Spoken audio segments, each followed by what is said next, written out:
안녕하십니까. 먼저 내가 내 재산을 지킬 수 있는 방법을 먼저 확실하게 알고 그 다음에 공격을 하자라고 말씀을 드렸죠. 자, 보시면요. 자, 원룸입니다. 그리고 주택이에요. 우리 뭐 다가구 주택이다라고 이야기하고 일반 주택을 이렇게 있을 경우에 자 보시면 건물 등기, 토지 등기가 기본적으로 이렇게 이원화되어 있습니다. 그래서 이렇게 되어 있는 상태에서 자 201호의 임대차 1억의 보증금을 가지고 계약을 하신 분이 계세요.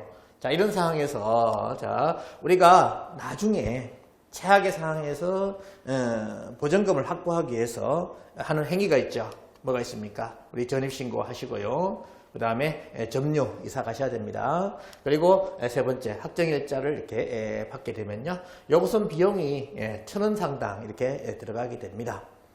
그런데 자 우리가 안전하다 하는 전세권이 있죠. 전세권 같은 경우는 자 보시면요. 통상적으로 등기부 등본에 전세권 설정 등기를 하는 겁니다. 조금 이따가 나중에 전세권에 대해서 상세하게 분석을 할 겁니다. 그런데 통상적으로 건물에만 설정을 하게 돼요. 토지에는 전세권 설정을 한다 하는 그 개념 자체를 모르시고 계신 분들이 상당히 많습니다. 그리고 주인분들도 이 건물은 일부 쓰는데 토지는 전체 전세권을 해야 되니까 이 일부 전세권은 없습니다. 토지에. 그래서 토지 전체 하다 보니까 아니 건물은 일부 쓰는데 토지 전체에 왜 전세권을 하느냐라고 이렇게 생각하시기 때문에 통상적으로 안 해주세요. 그래서 자 보면 비용이 등록세 0.2% 들어갑니다. 1억이면 0.2%면 20만 원 상당 들어가죠. 그리고 법무사비 통상적으로 30만 원 들어갑니다. 그래서 합이 50만 원 들어가게 되는데요. 자 이렇게 우리가 자 보증금을 확보하기 위해서 안전하게 지키기 위해서 자, 임대차 계약을 하고 동사무소 가서 전입 점유, 확정일자 받는 방법이 있습니다. 상당 1,000원 상당이 들어가죠. 전세권 같은 경우는 자 전세권 설정 등기소 가서 하는 것인데요. 자 이 주인하고 또 임차인하고 둘이 같이 가서 이렇게 설정하는 겁니다. 비용이 50만 원 들어갑니다. 자 이런 경우에 자 이 집이 경매 넘어갔습니다.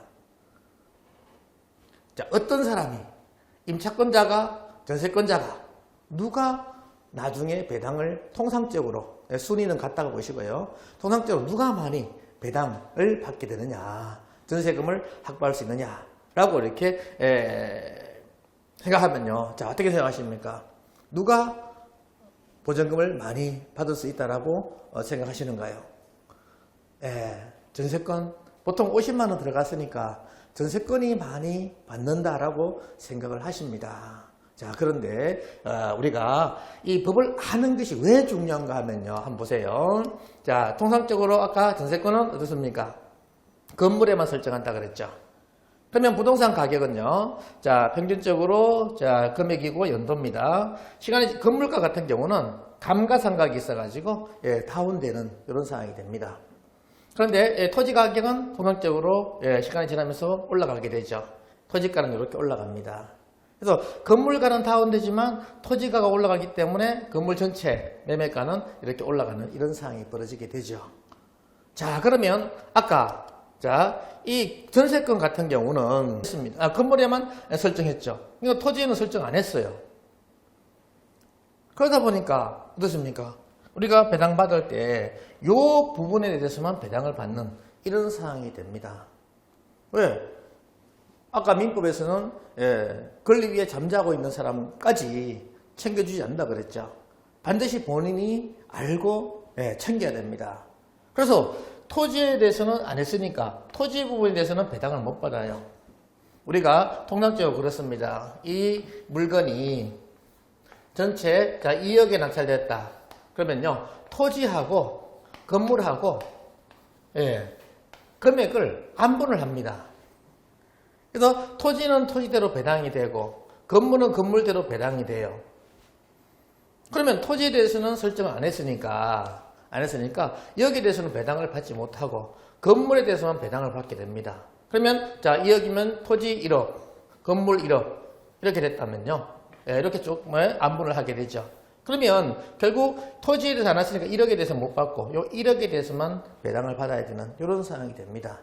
그래서 결국 이 전세권이 배당을 많이 못 받는 이런 상황이 벌어진다라고 보시면 되겠습니다.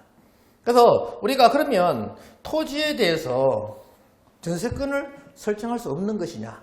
설정할 수 있습니다. 그러면 건물에 설정하고 토지에 설정하게 되면 비용이 아까 50만 원 들어간다 그랬죠. 그래서 토지 할 때 50만 원 들어가느냐?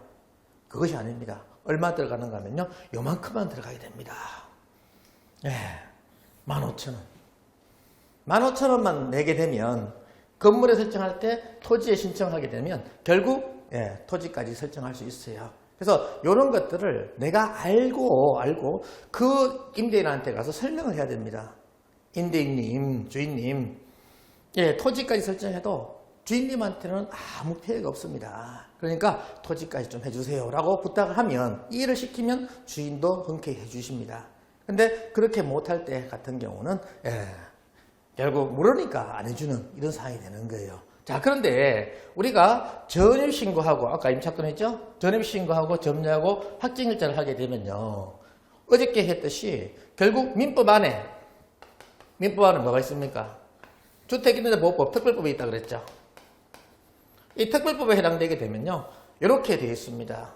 되면 이 배당받을 때 임차주택 대지도 포함한다 해서 우선변제권을 받을 수 있다라고 주택임대보호법 제3조의 2의 2항에 이렇게 나와 있습니다.